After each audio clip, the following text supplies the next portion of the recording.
Hi students, तो अब start करने जा रहे हैं हम लोग वही जो पिछले लेक्चर में हमने आपको हिंट दिया था कि कैपेसिटेंस ऑफ स्फेरिकल कंडक्टर, है ना। कैपेसिटेंस अब हम निकालने जा रहे हैं, सोल्व करने जा रहे हैं स्फेरिकल कंडक्टर का। बस ध्यान से एकदम आराम से नोटबुक और पेन निकाल करके बैठ जाइए और जैसे कहते जाए वैसे पढ़ते जाइए, पूरा कॉन्सेप्ट क्लियर हो जाएगा, ठीक है ना। तो ध्यान दिया जाए, बात हम लोग करने जा रहे हैं capacitance of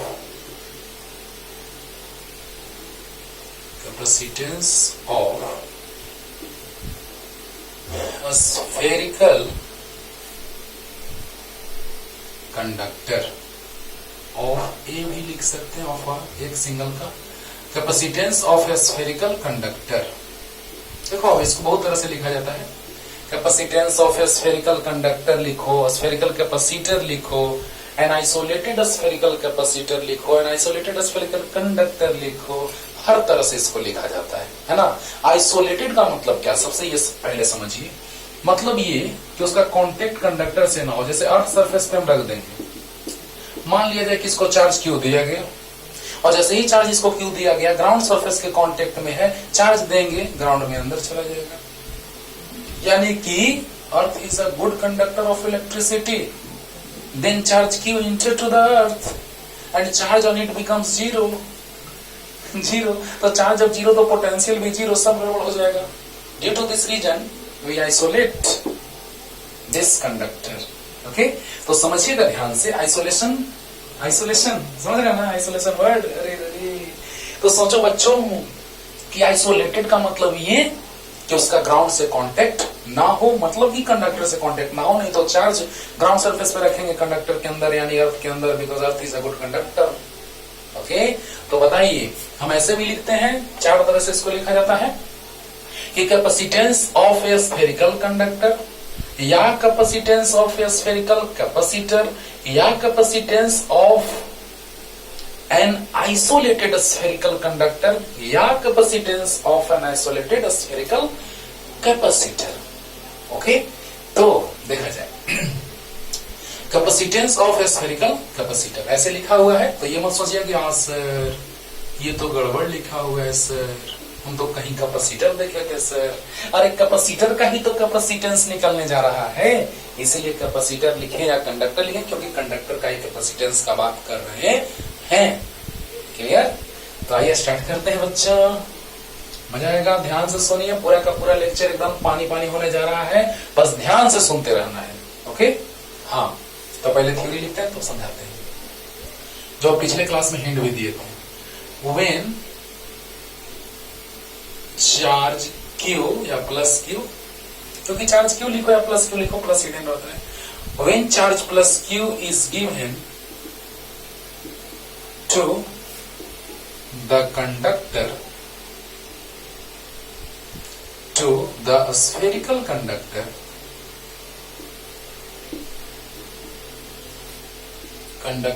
of radius r, then it uniformly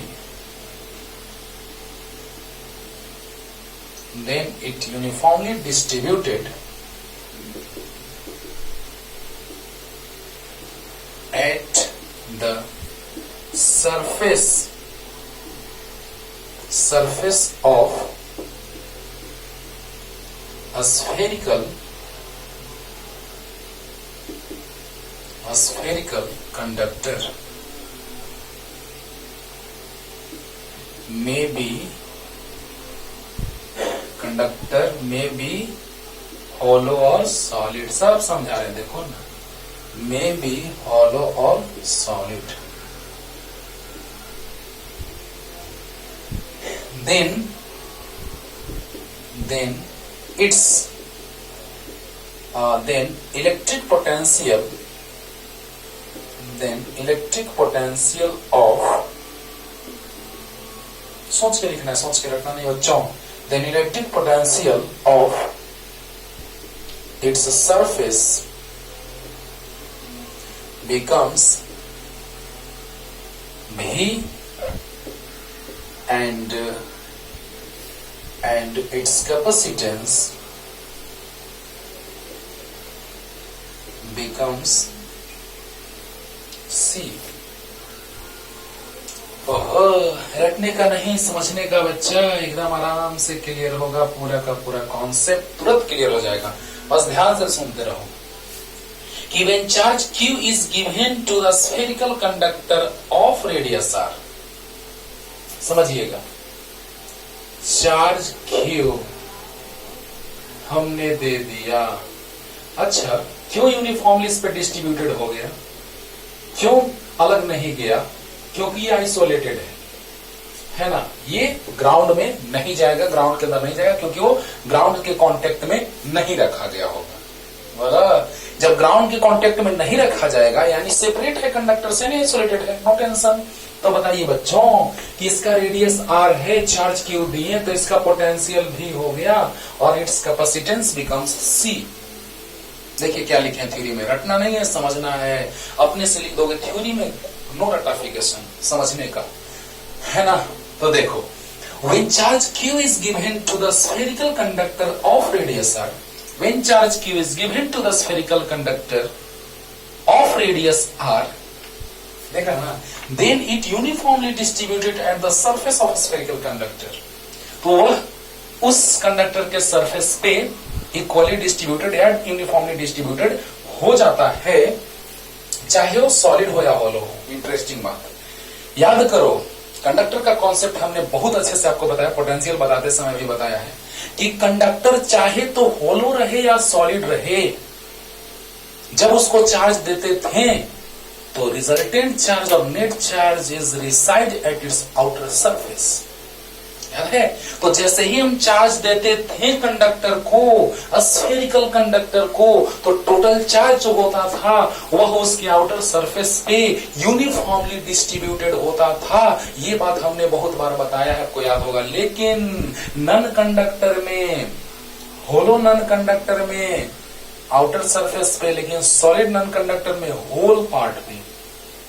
लेकिन सॉलिड रहे कंडक्टर या होलो रहे, चार्ज जो देते थे और नेट चार्ज जो होता था, टोटल चार्ज इज रिसाइड और uniformly distributed eight its outer surface. Clear हो रहा है ना। तो समझिएगा बच्चों ध्यान से कि यहां पर जो हम होलो लेंगे, स्फीयर या सॉलिड लेंगे, नो टेंशन, क्योंकि टोटल चार्ज उसके सरफेस पर ही रहेगा। यहां तक क्लियर हो गया होगा। देखो जल्दी से, when charge plus q is given to the spherical conductor of radius r, जब हम r रेडियस के spherical conductor में चार्ज q देते हैं तो वह यूनिफॉर्मली डिस्ट्रीब्यूटेड हो जाता है। then it uniformly distributed at the surface of a spherical conductor, चाहे वो होलो हो या सॉलिड हो, इलेक्ट्रिक पोटेंशियल इसका भी हो जाता है, कैपेसिटेंस हो जाता है। थ्योरी पढ़िएगा तुरंत क्लियर हो जाएगा। क्या हम लिखे हैं सो देखो कि जब चार्ज q दिया जाता है तो वह यूनिफॉर्मली डिस्ट्रीब्यूटेड हो जाता है सरफेस पे, जिसका रेडियस r है, तो उसका पोटेंशियल भी हो जाता है और कैपेसिटेंस c हो जाता है। तो याद करो बच्चों कि हम लोग जानते हैं, we know that electric potential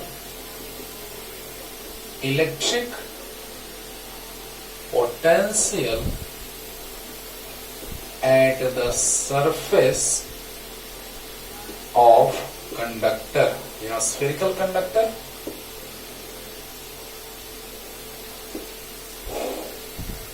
a spherical conductor equal to V equal to 1 by 4 pi epsilon naught into Q by R। याद करो सरफेस पे इलेक्ट्रिक पोटेंशियल होता था, क्योंकि आपको याद होगा कि इसके हर एक पॉइंट पे सरफेस के इलेक्ट्रिक पोटेंशियल वही आता था, KQ by R, KQ by R, KQ by R, KQ by R। अंदर में भी उतना ही होता था, याद करो। यानी सेंटर से लेके सरफेस तक पोटेंशियल हमेशा इक्वल होता था। ये हमने पूरा डिटेल में आपको समझा, आपको अच्छे से याद होगा।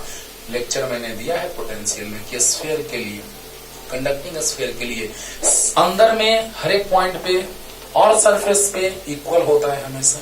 जो वैल्यू होता है 1/4 pi epsilon not Q by radius of the conducting sphere. Okay, अब देखिए यहां से हम इसको लिख सकते हैं v equal to Q by 4 pi epsilon naught r। ये उसी के जैसा बिहेव कर रहा है कि एक पॉइंट चार्ज लग रहा है कि ये पूरा चार्ज जो है वो सेंटर पे कंसंट्रेटेड है।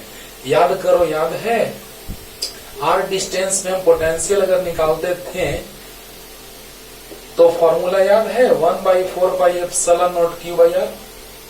देखो लग रहा है कि वही है, यानी कि लग रहा है कि पूरा चार्ज सेंटर पे कंसंट्रेटेड है। ये बात भी हम समझा चुके हैं पहले, याद आ रहा होगा, सब याद आ रहा होगा अच्छे से बाबू। कुछ नहीं, बस मैंने थ्योरी क्या लिखा है जरा सा समझिए कि क्यू चार्ज दिए तो उसके सरफेस पे डिस्ट्रीब्यूट हो गया, यूनिफॉर्मली डिस्ट्रीब्यूटेड हो गया, और इसका रेडियस r है जिसका पोटेंशियल सरफेस पे भी और कैपेसिटेंस c प्राप्त होता है। कैपेसिटेंस मीन्स आपको समझाया है कि एनर्जी या चार्ज को स्टोर करने की कैपेबिलिटी है ना। अरे बोलो बोलो। तो कैपेसिटर डिवाइस था which store the electric charge. The capacitor is a device which store the electric charge and electric energy in form of electric field is known as capacitor. और कैपेसिटेंस जो था कि यूनिट पोटेंशियल में changing के लिए, unit potential में changing के लिए जितने चार्ज का रिक्वायरमेंट हो रहा था उसी को हम कैपेसिटेंस कह रहे थे, और कैपेसिटर डिवाइस था। तो बताइए कि यहां से v इक्वल टू आपको याद होगा स्फीयर के सरफेस पे पोटेंशियल होता है k/q/r, यानी 1/4πε0 q/r। याद आया? आया? तो बताइए बच्चों v इक्वल टू आ गया q/4πε0 और अब बताइए कि v equal to 1/4π q/r, v equal to 1/4πε0 q/r कब आता है? जब एक पॉइंट चार्ज से r डिस्टेंस पे पोटेंशियल निकालते हैं। Means this behaves like a point charge. ये भी पहले जिक्र कर चुके हैं, सब बताया हुआ है। तो बताओ बच्चों, ये तो समझा चुके हैं पहले भी, बस एक हिंट दे दी ऐसे ही कि यूं लग रहा है कि चार्ज कंसंट्रेटेड है सेंटर पे। अब बताइए, हम लोग जानते हैं पिछले लेक्चर में मैंने बताया है आपको Q इक्वल टू सी भी, वी नो दैट ऊपर लिखे थे, तो again we know that Q equal to C V, तो Q equal to C into V q/4πε0 r, Q one जा Q मल्टीप्लाई होगा, C इक्वल टू आ गया 4πε0 इंटू r। और ये भी बात बोले थे कि आप लोग को बताएंगे कि फैराड जो होता है वो कैपेसिटेंस का बिग यूनिट क्यों होता है, ये भी बताने के लिए बोले थे कि फील करेंगे तब ना। डायरेक्ट लिख दिए नहीं, फैराड बहुत बिग यूनिट है इसीलिए हम milli farad, micro farad, nano farad, pico farad use में लाएंगे। नहीं, फीलिंग आएगा कि क्यों, व्हाई। ओके, तो देखिए एकदम सिंपल। v इक्वल टू आपको याद है 1/4π q/r, याद है? याद है? अब बताओ v equal to q/4π into r, Q equal to C V होता है कि नहीं होता है? तो Q equal to C into V q/4π into r यहां से पुट कर दिए। तो बताइए Q से Q कैंसिल वन बार में, एक बार में। तो बताइए C इक्वल टू आ गया 4πε0 into r, 4 by constant ε0 constant. It means capacitance is directly proportional to radius of a spherical conductor. तो आप बताइए, क्या आप रेडियस को बढ़ाते जाएंगे तो क्या मतलब, अर्थ से भी बड़ा स्फीयर ले लीजिएगा, अर्थ पूरा हिडन हो जाएगा। तो सोचने वाली बात यहां से आ गई है। अब देखो मजा आएगा, इंटरेस्टिंग। सी का फॉर्मूला भी याद रखो, C is proportional to R, C equal to 4πε0 into R, ये काम देगा भी आगे। हाँ, लेकिन समझो जरा सा बच्चों, ध्यान से मेरा बात सुनो कि C इक्वल टू फॉर्मूला गया 4πε0 इंटू r, यानी रेडियस जितना ही ज्यादा इंक्रीज करेंगे कैपेसिटेंस उतना ही ज्यादा इंक्रीज करेगा। अच्छी बात है। It means capacitance of spherical conductor is directly proportional to radius और इट्स रेडियस। एक पॉइंट क्लियर हुआ, यानी रेडियस को अगर डबल करेंगे, ऑब्जेक्टिव क्वेश्चन बन गया। When radius of a spherical conductor, ध्यान से सुनना, when radius of a spherical conductor becomes double, then its capacitance becomes half, remains constant, double, 4 times, तो डबल। अगर रेडियस डबल होगा तो कैपेसिटेंस भी डबल होगा, रेडियस हाफ होगा तो कैपेसिटेंस भी हाफ होगा। Means capacitance is directly proportional to radius of conducting sphere. Okay, या स्फेरिकल कंडक्टर। तो क्लियर हो गया होगा यहां तक एकदम अच्छे से, जल्दी। अब देखो,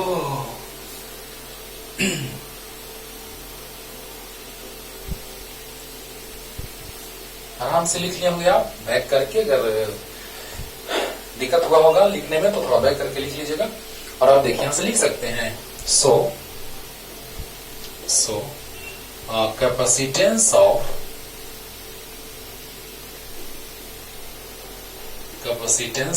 a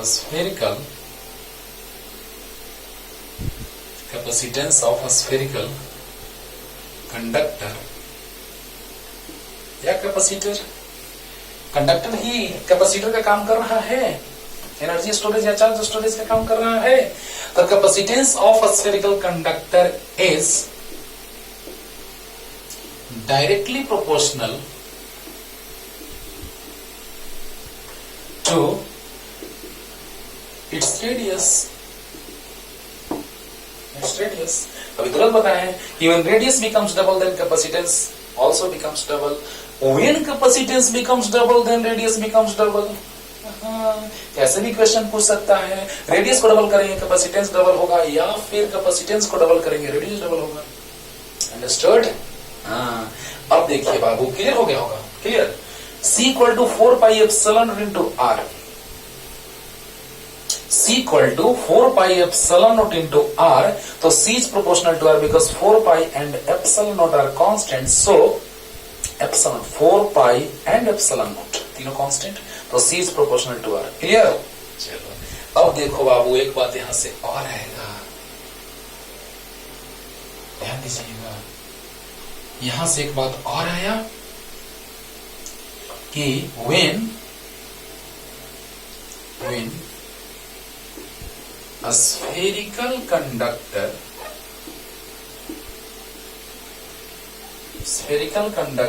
is placed in a medium of dielectric constant और रिलेटिव परमिटिविटी एक ही चीज होता है, एप्सिलॉन आर या के, तो दोनों में से कोई भी लिख सकते हैं। Medium of dielectric constant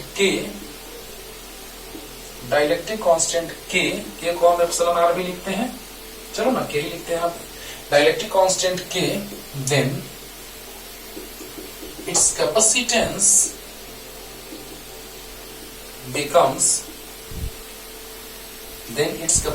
becomes C equal to 4 pi epsilon naught into K into R. कैसे, ये जानना जरूरी है, कैसे? तो बताइए बच्चों, when a spherical conductor is placed in a medium of dielectric constant K, then its capacitance becomes C equal to 4 pi epsilon naught K into R।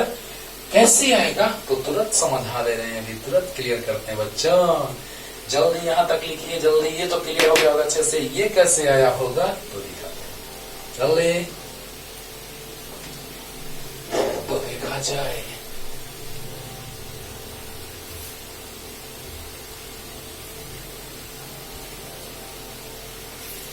देखो बाबू, जब फ्री स्पेस में था कैपेसिटर, तो फॉर फ्री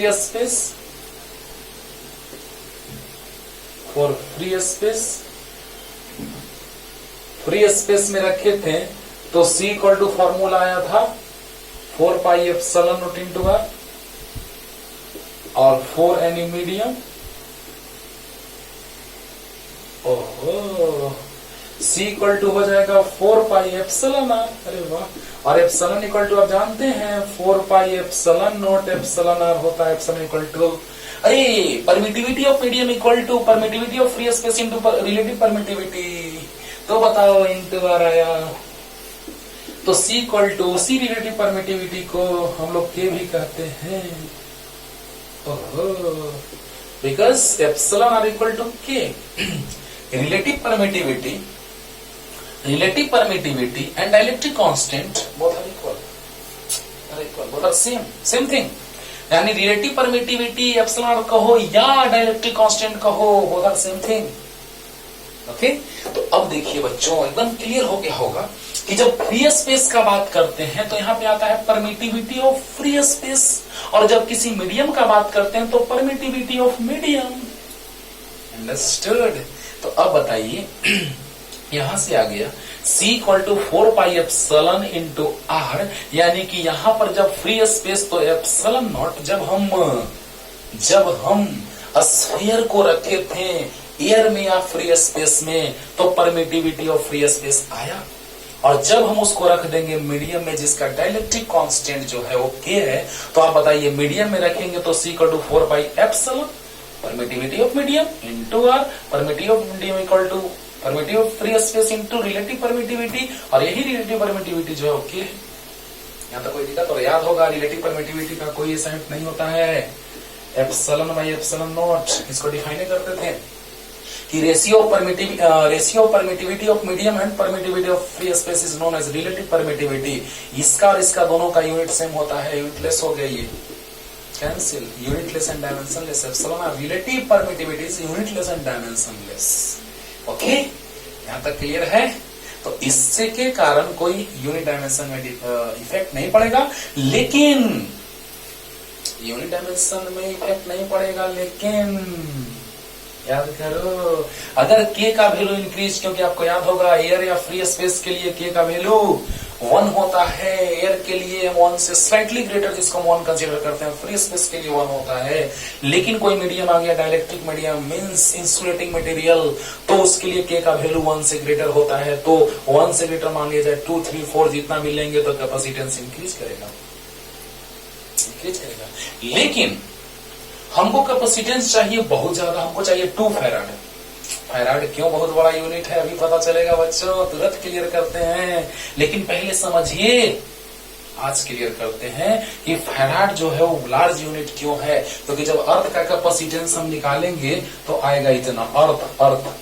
अर्थ का radius आपको पता है 6400 kilometre, उसका कैपेसिटेंस इतना कम आ रहा है 711 माइक्रोफैराड। बहुत कम। तो बताओ कि अगर हम एक स्फीयर लेंगे तो कैपेसिटेंस चाहिए हमको 1 फैराड, तब तो बर्बाद हो जाएगा। अर्थ हिडन, अर्थ को ढक लेगा, कवर कर लेगा कंप्लीटली। जरा सा सोच के देखिए। तो अब बताइए बच्चों कि यहां से हमको क्या पता चला कि फैराड जो है वो कैपेसिटेंस का बिग यूनिट है या लार्ज यूनिट है, वेरी लार्ज यूनिट है। कैसे क्लियर करते हैं क्वेश्चन बना के। लेकिन पहले ये बताओ कि के का वैल्यू इंक्रीज करेगा तो सी का वैल्यू भी, अरे बोलो, इंक्रीज करेगा। के का वैल्यू इंक्रीज तो सी का वैल्यू भी इंक्रीज। तो अब देखिए लिखेंगे, अर्थ के रेडियस के लिए टेंशन नहीं लेना है और अर्थ का कैपेसिटेंस भी लाएंगे तुरंत। देखो ना, तो क्लियर हो गया होगा अच्छे से। रेडियस इंक्रीज करेंगे तो कैपेसिटेंस इंक्रीज करेगा, के का वैल्यू इंक्रीज करेंगे तो भी कैपेसिटेंस इंक्रीज करेगा। लेकिन कितना रेडियस इंक्रीज करोगे, एक सर्टेन लिमिट तक ना, है ना। हाँ, तो देखा जाए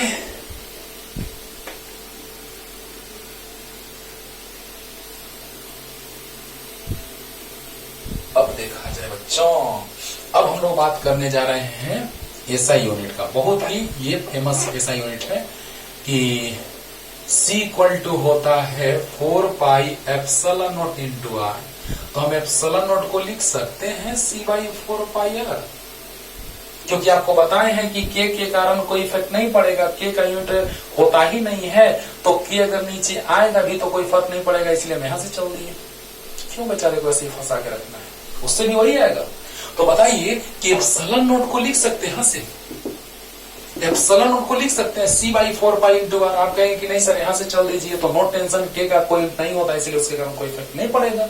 अरे बोला, तो बताओ epsilon equal to C by 4 pi R. देखो C by 4 pi R epsilon naught, capacitance का फैराड, 4 पाई का नहीं, रेडियस का मीटर, तो आ गया फैराड मीटर इनवर्स। और इनको पहचानते हैं,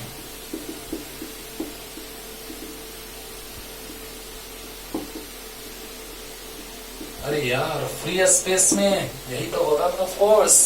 तो बताइए epsilon naught equal to 1 by 4 pi F Q1 Q2 divided by R square.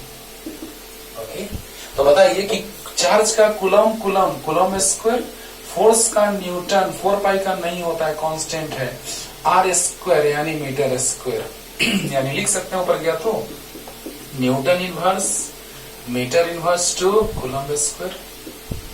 ओहो, यानी यहां से हम ये पढ़े थे फर्स्ट चैप्टर में आफ्टर कूलम्स लॉ पढ़ने के बाद उसके आगे और ये अभी पढ़े, और उस समय हमने बोला था आपको कि एक और असाइनमेंट पढ़ाएंगे एप्सिलॉन का, परमिटिविटी ऑफ फ्री स्पेस का एक और असाइनमेंट पढ़ाएंगे, लेकिन उसमें अभी लेट है, अगले चैप्टर में कैपेसिटेंस में आ गया, जो कि एग्जाम में आता है कि which one of the following is SI unit of permittivity of free space. A option में दे देगा ये वाला, बी में ये वाला, सी में A and B both A and B, और डी में none of these.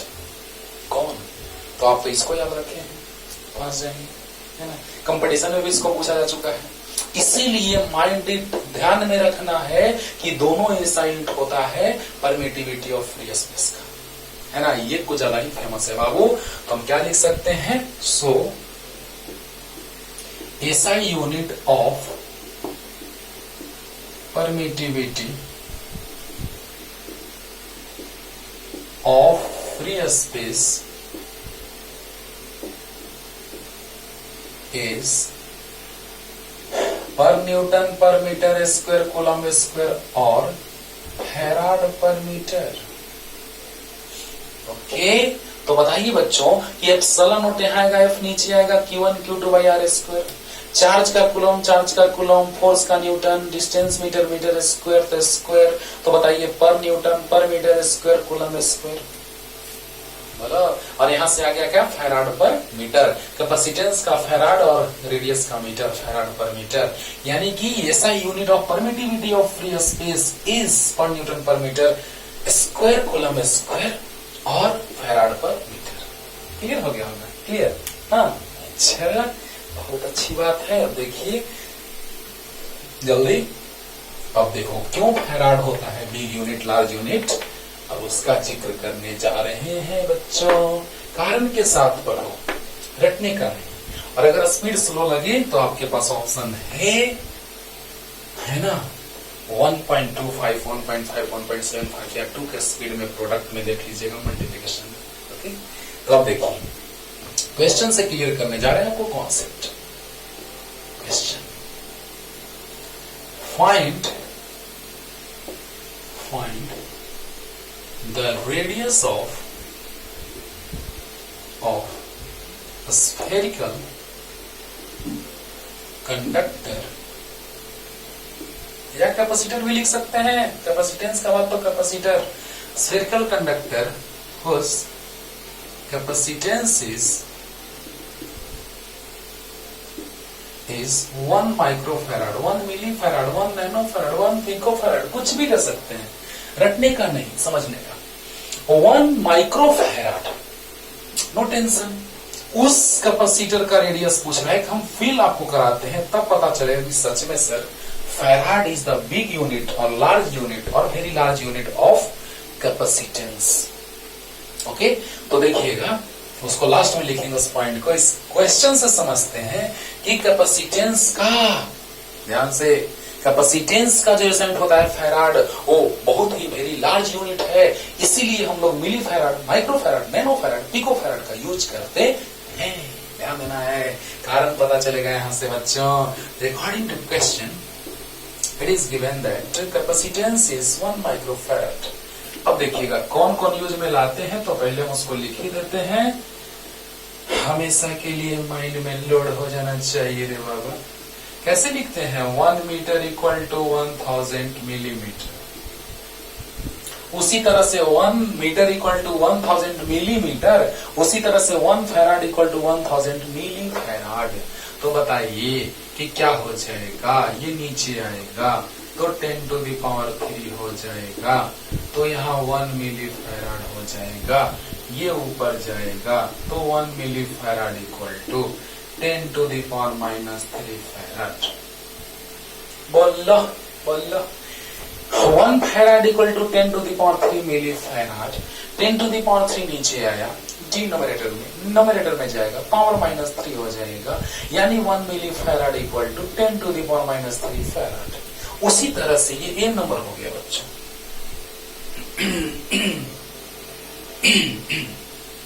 This is number A, another one is B.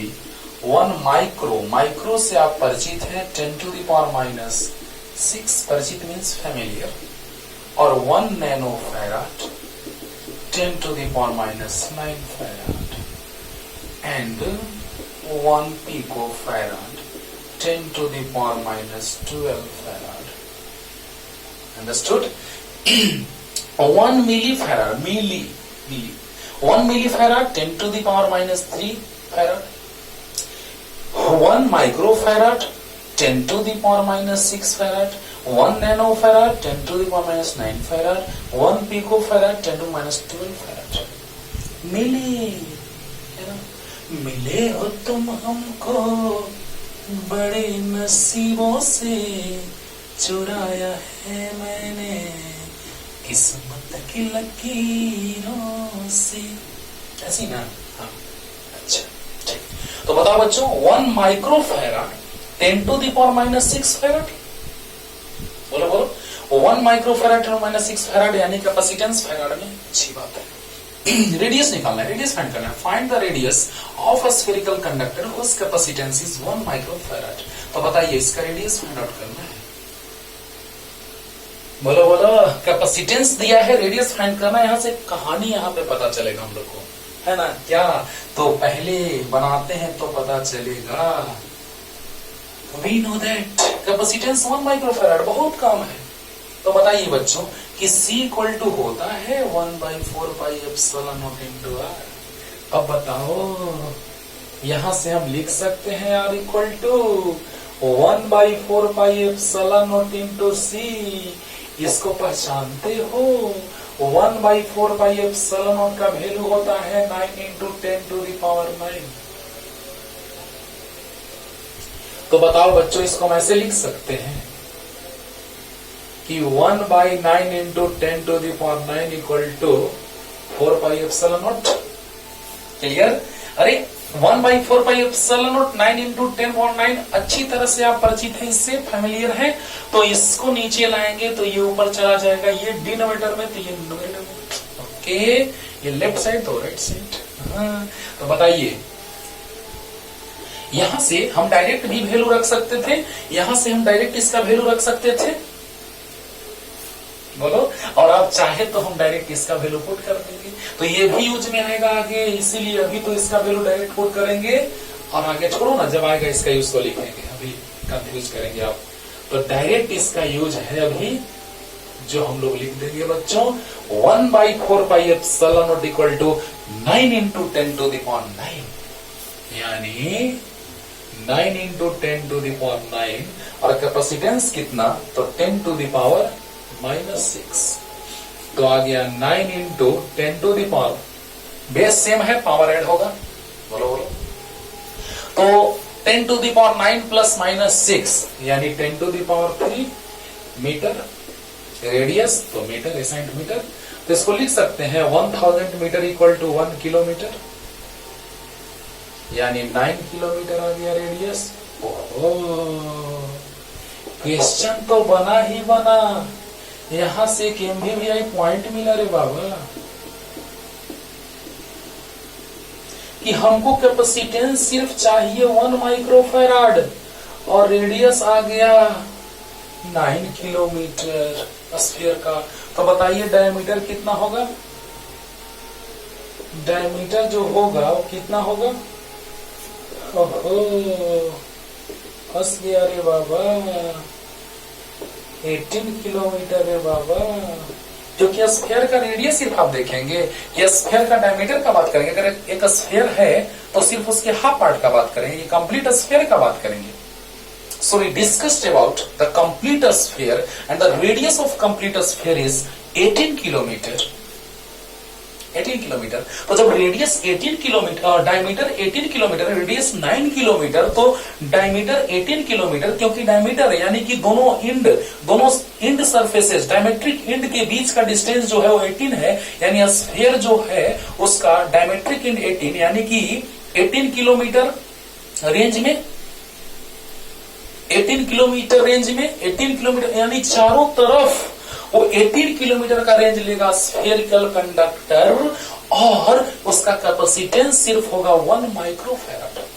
अब आप बताइए कि अगर 1 फैराड का बनाना रहेगा तो अर्थ को कंप्लीटली छुपा देगा, है ना, ढक लेगा ना। Means earth is completely covered by the spherical conductor of capacitance 1 farad. कितना टाइम्स हो जाएगा? अरे निकाल के देख लो ना, कैपेसिटेंस 1 फैराड रखो तो पता चलेगा कि 9 × 10⁹ मीटर। सोचो, यानी अगर कैपेसिटेंस 1 फैराड रखते तो कितना जाता? हो गया 9 × 10⁹ आ गया। वाह, इतना मतलब अर्थ की रेडियस से भी ज्यादा रेडियस आ गया। उस स्फीयर का, उस स्फेरिकल कंडक्टर का क्या कहना चाहते हैं हम लोग? सामने दिखाई दे रहा है कि अगर माइक्रोफैराड में कैपेसिटेंस है तो उसका डायमीटर 18 किलोमीटर है। मतलब क्या? तो मतलब ये कि डायमीटर 18 आ गया माइक्रोफैराड में, यानी कि बहुत कम कैपेसिटेंस आया। यानी हम कह सकते हैं, यहां से पता चला कंक्लूजन कि कैपेसिटेंस का जो एसआई यूनिट है फैराड, वो बहुत ही वेरी लार्ज यूनिट है। ऐसा यूनिट है कि नहीं है? है कि नहीं है? तो क्लियर हो गया। क्वेश्चन तो बन गया। क्वेश्चन तो सिंपल है। C = 1 माइक्रोफैराड 1 माइक्रोफैराड = 6 फैराड, इसका याद रखना है। और रेडियस निकालना है। C = 1/4 C = होता है 4πε r। बस वहां से हम लेके चले गए इसको नीचे में, तो आ गया 1/4πε C बराबर r = r, यानी r = 1/4πε C। अरे बोलो, इसको नीचे ले गए तो आ गया। इसका वैल्यू पता है, इसका वैल्यू पता है, पुट किए, सोल्व किए, 9 किलोमीटर रेडियस आया, यानी कि डायमीटर 18 किलोमीटर आया। यानी कि उतने बड़े डायमीटर 18 किलोमीटर बहुत होता है सर। उसका कैपेसिटेंस सिर्फ इतना है सर। तभी तो 3 कैपेसिटर का टाइप आया। Parallel plate capacitor, cylindrical capacitor, spherical capacitor, 3 तरह के कैपेसिटर इसीलिए पढ़ने के लिए आया कि अब हम लोग बहुत ज्यादा साइज ना करके कुछ ऐसा स्ट्रक्चर बनाएंगे, कुछ ऐसा कॉम्बिनेशन बनाएंगे कि कैपेसिटेंस भी इंक्रीज कर जाए और साइज भी बहुत बड़ा ना हो। देखो बाबू कैसे पढ़ते हैं। तब हम लोग पढ़ेंगे प्रिंसिपल कैपेसिटर का, है ना, parallel plate capacitor and its principle. Okay, तो बताइए कि कैपेसिटेंस 1 माइक्रोफैराड बहुत छोटा, डायमीटर 18 किलोमीटर, समझो, यानी कि बहुत कम, रेडियस बहुत ज्यादा, कैपेसिटेंस बहुत कम। अरे वाह, यानी कि हम कह सकते हैं यहां से कंक्लूजन मिला। जल्दी, क्वेश्चन तो आसानी से बना लिया होगा, इसमें तो दम ही नहीं है, लेकिन हमको यहां से कुछ सीखना था बच्चों। इसीलिए हम लोग मिली फैराड, माइक्रोफैराड, नैनोफैराड, पिकोफैराड का यूज करते हैं। तो देखिए, सो farad is Farad is very large SI unit of capacitance due to this reason we use smaller units like ये ऐसा यूनिट है, लेकिन ये यूनिट्स हैं लाइक मिलीफैराड,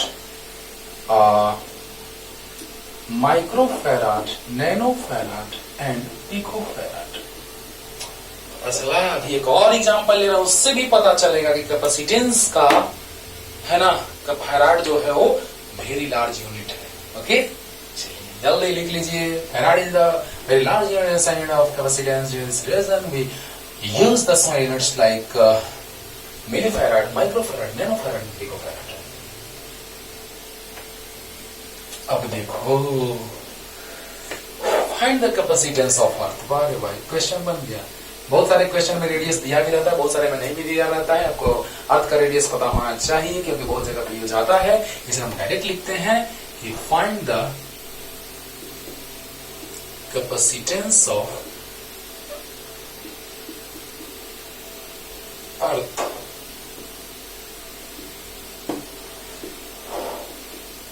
सॉल्यूशन। देखिएगा बच्चों, अर्थ, तो अर्थ का जैसे ही हम लोग नाम सुने तो कैपेसिटेंस डिपेंड्स ऑन रेडियस, है ना। तो रेडियस का बात आ गया, तो अर्थ का रेडियस होता है कितना? 6400 किलोमीटर। बट ऐसा unit of distance is meter, so we convert the kilometer into meter. तो बताइए रेडियस अर्थ का होता है 6400 किलोमीटर, उसको हमने कन्वर्ट कर दिया मीटर में। बोलो तो बताओ बच्चों, अब हम लोग क्या देख रहे हैं कि रेडियस दिया है, कैपेसिटेंस पूछ रहा है, तो हम लोग जानते हैं, we know that C equal to 4 pi epsilon naught into r। इसका वैल्यू अभी तुरंत हम यहां से लाए थे, देखना। चलो मैं एक बार ला देते हैं तुरंत। अच्छा याद करो, चलो इसको मिटा दें, ये तो लिख लिया होगा जल्दी। देखो यहां से लिख देते हैं, अगर इतना है 1 by 4 pi epsilon equal to 9 into 10⁻9, तो इसको ऐसे लिख सकते हैं 1 by 9 into 10⁻9 equal to 4 pi epsilon naught. तो लिख सकते हैं आराम से, बोला। तो बताओ बच्चों, नहीं ई ना कि डायरेक्ट 4 पाई एप्सिलॉन का वैल्यू रख देना 9 इंटू 10⁻9, गलत। 9 इंटू 10⁻9 जो वैल्यू होता है 1 बाई 4 पाई एप्सिलॉन का होता है, माइंड इट। तो बताइए 1 बाई 4 पाई एप्सिलॉन का वैल्यू जब होता है 9 इंटू 10⁻9, तो इसको नीचे ला, इसको ऊपर लेके चले गए, तो बताइए कि इसका वैल्यू क्या हो गया, 1 बाई 9 इंटू 10⁻9 इसका वैल्यू हो गया। और रेडियस 6400 10⁻3 ई डिवाइडेड बाई ये 6400 बाई 9, और ये ऊपर जाएगा तो 10⁻⁻6 होगा। अरे ना 3 ऊपर जाएगा तो माइनस होगा 9, तो -6 फैराड। डिवाइड कीजिए तो 9 7 जा 63, 9 1 जा 9 1 जा 9 1 जा 9 1 जा 9, और 10⁻⁻6 फैराड को माइक्रो फैराड कर सकते हैं, और यही अप्रॉक्स वैल्यू आता है 711 माइक्रो फैराड। और ये बहुत ही मार्वेलस ऑब्जेक्टिव का क्वेश्चन इस पे बनता है डायरेक्ट कि which one of the following is capacitance of earth, which one of the following is capacitance of earth, बन गया क्वेश्चन। और डायरेक्ट आप याद रखिएगा 711 माइक्रो फैराड होता है। सोचो इतना बड़ा अर्थ है, उसका कैपेसिटेंस 711 माइक्रो फैराड होता है, तो जरा सा सोच के देखो, फैराड बहुत ही बिग यूनिट, लार्ज यूनिट नहीं है क्या? और पता चला से यानी कहने का मतलब बच्चों, फिर से ध्यान से एक बार देख लीजिए, आर दिया है, किलोमीटर को मीटर में, because SI unit of distance is metre. See we have to find out the capacitance of the earth. Earth is spherical, we consider that earth is spherical, earth को spherical माना गया है, माना जाता है। तो रेडियस पता है, कैपेसिटेंस फाइंड करना है। 4/7 का वैल्यू आ गया, वहां से आर का वैल्यू पुट कर दिए, इसमें से डिवाइड किए, 9 7 जा 63, 9 1 जा 9 1 जा 9, सोल्व करके देखिएगा कितना आएगा। इसको हम कर सकते हैं माइक्रो फैराड। तो बताइए 711 माइक्रो फैराड यानी अर्थ का जो कैपेसिटेंस आया वो 711 आया कि नहीं आया, यानी कि फैराड बहुत ही लार्ज यूनिट है कि नहीं है। वाह, जल्दी। अब देखो एक और कंपटीशन में क्वेश्चन जो पूछे जाते हैं जिस टाइप के, ये 12th में आपके आएंगे अगर एग्जाम में, तो 2 मार्क्स के आएंगे बच्चों। कंपटीशन में तो ऑब्जेक्टिव में आराम से 2 कैपेसिटर है, चलो मैं ऐसी डायरेक्ट 2 स्फेरिकल कैपेसिटर है, चार्ज पे तो डिपेंड नहीं कर रहा है, सिर्फ रेडियस पे डिपेंड कर रहा है। दोनों को हम सेम चार्ज दे दिए, एक का रेडियस r है और एक का रेडियस 2r है।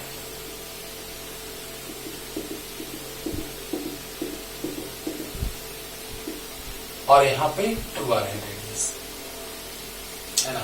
आप चार्ज कितना भी दे दें, है ना, एक सर्टेन लिमिट तक देंगे आप जो भी है, लेकिन यहां हम लोग देख रहे हैं कि चार्ज से चार्ज कैंसिल हो जाएगा। अभी आपने देखा था Q इक्वल टू सी भी आया था, Q equal to C into भी आया था, Q by 4 pi epsilon naught into R cancel हो गया था, C इक्वल टू आ गया था 4 पाई एप्सिलॉन इंटू आर, यानी कि यहां से चार्ज कितना भी रहे कैंसिल हो जाएगा चार्ज, है ना। यानी कि रेडियस पे डिपेंड कर रहा है कैपेसिटेंस। तो बताइए ये R1 है और ये R2 मान लेते हैं। हम लोग को फाइंड करना है C1 C2 का ratio. We have to find out the ratio of capacitance of first sphere and capacitance of second sphere. Okay, हो गया, खत्म हो गया। C1 बोलो, C इक्वल टू फॉर्मूला होता है 4 पाई एप्सिलॉन नॉट r, होता है ना। होता है ना, C इक्वल टू फॉर्मूला होता है ना। अरे 2 बार क्यों लिख रहे हैं सर? अरे होता है कि ना? अरे बोलो। तो बताओ, अगर C1 लेंगे तो R1 ले लेंगे और C2 लेंगे तो R2 लेंगे। तो बताइए C1 बाय C2, तो 4 pi epsilon naught into R1 by 4 pi epsilon naught into R2 cancel out. एक फॉर्मूला भी बना, पहले फॉर्मूला ही लिख देते हैं जो आईआईटी के क्वेश्चंस, ट्रिपल ई के क्वेश्चंस बनाने में आगे काम देंगे, है ना। लेकिन यहां भी एक फॉर्मूला तैयार और आगे बस सोल्व कर देते हैं। अरे बोलो, C1 4 pi epsilon into R1, C2 4 pi epsilon into R2। जिसका रेडियस ज्यादा उसका स्टोरेज करने का कैपेसिटी ज्यादा, सिंपल वे में समझ सकते हैं। जिसका रेडियस ज्यादा उसका स्टोरेज करने का कैपेसिटी ज्यादा। एक स्टोर रूम है 10 बाई 10 फीट का, 10 फीट क्रॉस 10 फीट, और एक रूम है 20 फीट क्रॉस 20 फीट, तो उसमें ज्यादा सामान रखा जाएगा। सोचने वाली बात है, समझने वाली बात है। तो इसका स्टोरेज करने का कैपेबिलिटी कम है, इसका स्टोरेज का कैपेबिलिटी ज्यादा है। बोलो, ऐसे समझ सकते हैं हम लोग। तो C1 पता है 4 pi epsilon into R1, C2 4 pi epsilon into R2, C1 by C2 divide कर दिए R1 by R2 ratio. R1 का वैल्यू R है, R2 का वैल्यू 2R है, तो R by 2R cancel 1 by 2, यानी C1 ratio C2 1 ratio 2 answer. और अब हम लोग जानेंगे बाबू कि देख रहे हैं कि एक कैपेसिटर से काम नहीं चल रहा है, तो अब हम लोग टाइप्स ऑफ कैपेसिटर पढ़ेंगे। क्योंकि यहां अगर हम पढ़ाएंगे तो फिर टॉपिक हाफ इधर हाफ उधर हो जाएगा, इसलिए इसको सेपरेट टॉपिक। और आप बकाते भी है सर वीडियो बड़ा हो गया, वीडियो बड़ा। अरे पढ़ो यार, कोई टॉपिक कंप्लीट करेंगे तभी ना। अब कोई टॉपिक एक चल रहा है जो 1.5 घंटे में कंप्लीट होगा, तो उसको बीच में कैसे छोड़ देंगे? नहीं छोड़ेंगे, कंप्लीट करेंगे यार। 2 बार करके पढ़ लो यार। तो बताओ, पहले का capacitance 4 pi epsilon into R1, दूसरे का capacitance 4 pi epsilon into R2, divide कर दिए C1 by C2 R1 by R2। अरे कंपटीशन में आया यार, दिखाएंगे ना रे बाबू। तो बताओ C1 by C2 R1 by R2, R1 के जगह पे कितना? ये तो ऐसे ही बस लिखे हैं, ये मत सोचना कि इसके बाद यहाँ तब वहां, नहीं, ये ब्रैकेट में यहां से वहां। ओके, तो R1 R है, R2 2R है, 1 बाई 2 यानी C1 ratio C2 1 ratio 2। Okay, तो बताइए रेडियस ज्यादा कैपेसिटी ज्यादा, यानी स्टोर करने की कैपेबिलिटी ज्यादा होगी। हाँ, तो हम क्यों पढ़ने जा रहे हैं types of capacitor? Types of capacitor हम इसलिए पढ़ने जा रहे हैं बाबू कि एक बड़ा सा कैपेसिटर ले लिए, पता चला कि हमको जरूरत है, रिक्वायरमेंट है 1 फैराड का, और 1 फैराड के लिए अर्थ से भी बड़ा स्फीयर बनाना पड़ा। बहुत दिक्कत है, मुश्किल है, पॉसिबल नहीं है ना। तो उसके लिए क्या किया गया, तो अलग अलग तरह के कैपेसिटर बनाए जाने लगे। 3 तरह के कैपेसिटर को 3 पार्ट में डिवाइड किया गया। Parallel plate capacitor, cylindrical capacitor, spherical capacitor. चलेगा, मार्वेलस, है ना। और वहां से हम बताएंगे, याद करो, वही प्रिंसिपल ऑफ कैपेसिटर जो हम पिछले लेक्चर में समझाए आपको, है ना। Factors affecting the capacitance of conductor, उसमें समझाए थे इंडक्शन होता था, इस पे प्लस रहता था, तो इस पर माइनस, तो इस पर प्लस, ग्राउंडेड करते थे, प्लस धरती के अंदर चला जाता था और यहां से कैपेसिटर बन जाता था। और उस तरह से पोटेंशियल डिक्रीज करता था और भी डिक्रीज करता था, तो कैपेसिटेंस इंक्रीज और भी डिक्रीज करेगा। बस मेरा काम खत्म हो गया, कैपेसिटर के कैपेसिटेंस को इंक्रीज करा देना है। बोला, यानी कि स्फेरिकल से दिक्कत हो रहा था, स्फेरिकल से बहुत ज्यादा लाना है तो रेडियस बहुत बढ़ाना पड़ेगा। लेकिन अब ऐसा हम लोग उपाय करेंगे अगले लेक्चर में कि उससे कैपेसिटर भी बनेगा, कैपेसिटेंस भी बढ़ेगा, ज्यादा एरिया भी कवर नहीं होगा। अरे वाह, तब तक ये पढ़ते रहिए। Tata bye bye.